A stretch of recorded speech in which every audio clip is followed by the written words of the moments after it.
Hey, what's up, guys? This is Fallen Knight. This is going to be a slightly different video today. I've been playing a ton of Borderlands 3, probably a little bit too much, and I really had a lot of fun playing as Flack so far. So I have a couple videos on this channel. One's a pet guide, just explaining the differences between all three of the pet types, and I give my opinions on what's the best for leveling and also in the later game. And spoilers, it's just the jabber. And then the other video goes over my skill tree and how I maximize my pet damage between the Master and the Stalker trees. But when I was recording these videos, I really felt like I had to do advanced math just to make my pet viable. And considering that Flack's a Beastmaster, I feel like it shouldn't be too difficult. So I think that Gearbox in Borderlands 3 just has a bunch of issues with how the stats are reflected in the game and also with the pet balancing. So I'm going to go over a few things: the wording of the skill trees, the UI, and then pet changes, just to see how Gearbox could improve the viability of pets and the flexibility of using different pets. So I'm going to start with the most exciting issue, and that's the wording of the skill trees. So please don't fall asleep on me. But most of my problems lie in the master tree. So that's where I spent most of the early game. And I will admit my first problem is pretty petty, but it's how the Great Horn Skag is described.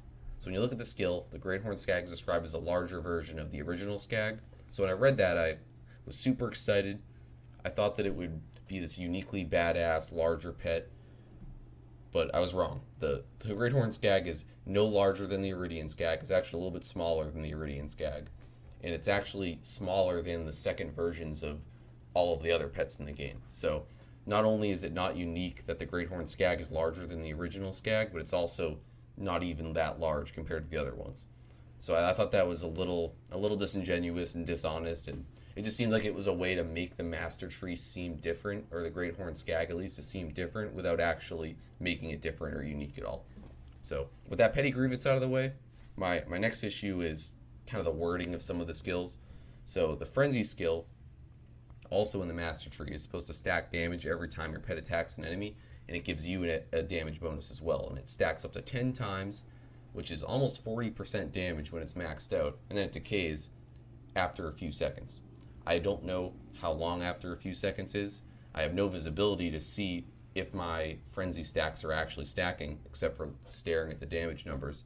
And you see this in other areas as well. There are some other abilities in the Master Tree and other trees that say after a few seconds. There's one that says that it has a long cooldown, as if that's supposed to be helpful at all whatsoever. So I just feel like obviously these abilities have cooldowns. It would be nice if we could get some visibility as to what those cooldowns are so we could play around them and experiment with different pets and see which ones stack the abilities a little bit better. So I think that's overall the UI should be changed a little bit. You should be able to see these passive bonuses stacking above your health bar or something, or maybe have some visual indicator that you or your pet are frenzied, whether that's changing the color of your character or having some sort of aura around you. So I think those changes would really help the quality of life of those passive stacking skills. So I have another issue in the Master Tree, and that's with the Barbaric Yelp skill. It doesn't work at all with anything but the Skag.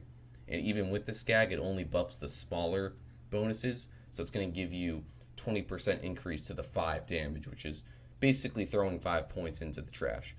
And I'm all for these like pet-specific buffs if they want to go that route, but they have to be a lot more concise with the wording. And I think the pets in those trees also need to be viable in order to justify staying within that tree and not punishing people for being creative and using pets that can actually do damage. But we'll do more on that later. So I have another issue here, and it's more related to the passive bonuses of the pets and how they're displayed. So it's also a UI issue. But I noticed, like, for example, my Beefcake Jabber, love the guy.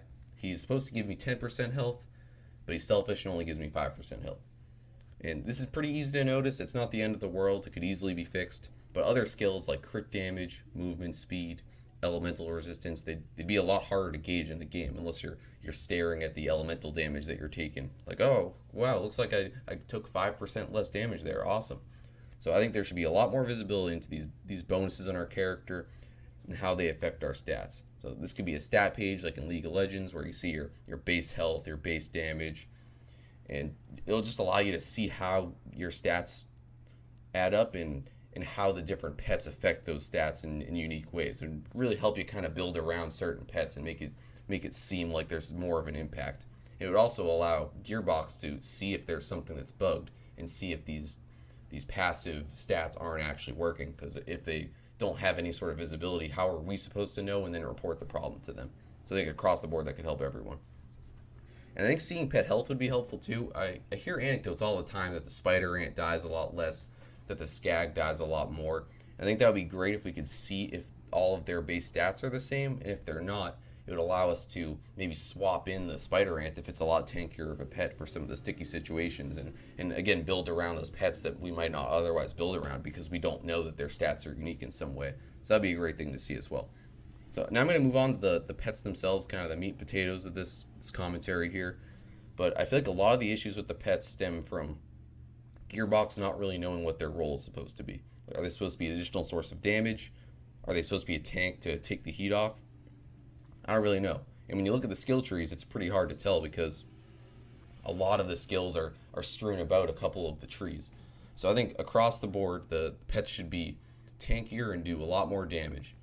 And the Jabber right now is by far the highest damage of all the pets, but it's still hard for a Flak main to sacrifice all of that crit damage to go in with a Jabber build, which does decent damage, but it can get one shot over and over again by bosses, and that's the strongest pet in the game. If you pick either the Skag or the Spider Ant, you're missing out on tons of damage and a lot of utility. So right now, I really think both of those pets specifically need a lot of love to their toolkit, because they really just don't do enough differently mechanically to stay relevant or be unique later in the game. So some of the changes I would make there would be to make the Skag more of a tank pet and give it a short cooldown, reliable stun or a root, or maybe a pin ability because it's a dog. And then the Spider Ant would be mainly an additional source of elemental damage that could stay alive, do ranged attacks, allow you to dish out more damage, and synergize well with more of a crit build. And I think these changes really give Flak players more of a reason to cycle these pets into their builds and into their playstyle as well. But what do you guys think? Do you think I missed anything? Are there any other changes you'd want to see? Thanks again for watching, guys, and I'll see you in the next video.